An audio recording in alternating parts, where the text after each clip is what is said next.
আসসালামু আলাইকুম ওরহমতুল্লাহ। আড়াল গল্পে আপনাকে স্বাগতম। আজকে কথা বলবো স্বাধীন দেশে পরাধীন নারীদের বসবাস। পৃথিবীতে সবচেয়ে অসহায় আমার তখনই মনে হয় যখন দেখি ছোট্ট ছোট্ট শিশুরাও দর্শকের হাত থেকে রক্ষা পাচ্ছে না। আফসোস একটাই, আমাদের দেশের নারীরা আজও সকালে ঘুম থেকে উঠে এই ভাবনা নিয়ে বাড়ি থেকে বাইর হয়, না জানি কোন জানোয়ার আজ আমার মনে বই জাগ্রত করে। আমরা স্বাধীন দেশে বাস করলেও আমাদের দেশের নারীরা পরাধীন দেশে বাস করে। এ কেমন বিচার?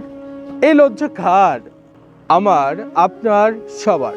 কারণ আমরা কেউ না কেউ এই দর্শকের বাবা, মা, ভাই কিংবা বোন। আমাদের সন্তান যখন দর্শন জাতীয় জঘন্য একটি কাজ করে বসে, তখন আমরা এইটাই ভাবি যে সে তো দর্শন করেছে, তাতে কি হয়েছে? যা করেছে গড়ে তো আর করেনি, করেছে বাহিরে। আপনাকে বলছি প্রিয় বাবা, প্রিয় ভাই বা প্রিয় মা, আপনাকে বলছি সেদিন এই নির্মমতা দেখার জন্য প্রস্তুত থাকুন। সৃষ্টির মালিকের বিচার যদি সত্যি হয়, দেখবেন আপনার এই জন্ম দেওয়া দর্শক ছেলে আপনার গড়ে একদিন ডাকাতি করবে। সেদিনের এই নির্মমতা দেখার জন্য আপনি প্রস্তুত হয়ে যান। সেদিন আপনি হয়তো চাইবেন মাটি পাক করে তার ভিতরে আশ্রয় নিতে, কিন্তু বিশ্বাস করেন তখন মাটিও আপনাকে দেখে মুখ ফিরিয়ে নেবে। আপনাকে এই নির্মমতা নীরবে হজম করতে হবে, চাইলেও বমি করে ফেলতে পারবেন না। তাই আমার বাবা মা বোনদের প্রতি আমার অনুরোধ, সন্তান জন্ম দেওয়ার পরে তাকে মানুষের মতো অমানুষ না বানিয়ে মানুষের চরিত্রের গুণাবলী দিন। নারীদের সম্মান করা শিখান, কারণ আজকের শিশু বড় হয়ে একদিন মেয়ে হবে, বা কারো বউ হবে, বা কারো বোন হবে। পৃথিবীতে মা জাতিকে লাঞ্ছিত করার কারো অধিকার নেই।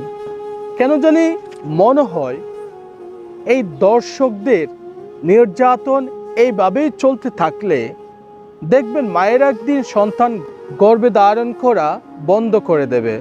এইভাবে যে সন্তান মা জাতিকে সম্মান দিতে না জানলে সেই সব সন্তানের মা হবার চেয়ে নিঃসন্তান হয়ে বেঁচে থাকাই ভালো। আমি বিশ্বাস করি মোটা, চিকন, সুন্দর, কুৎসিত, এমনকি সতী ও অসতী প্রতিটি নারী সম্মান পাওয়ার যোগ্য। পৃথিবীর সকল মাদের প্রতি আমার হাজারো সালাম। তোমাদের কারণে আমরা এই সুন্দর পৃথিবীর মুখ দেখতে পেরেছি। মূল আলাপ স্টোরি হচ্ছে, গতকাল আমাদের বোন আসিয়া আমাদের মাঝ থেকে বিদায় নিয়েছেন। আসিয়া ছিল একজন ছোট্ট মেয়ে, তাকে দর্শন করা হয়েছে নির্মমভাবে। প্রিয় মা বা প্রিয় বাবা, আপনারও তো একজন আসিয়া আছে, তাই না?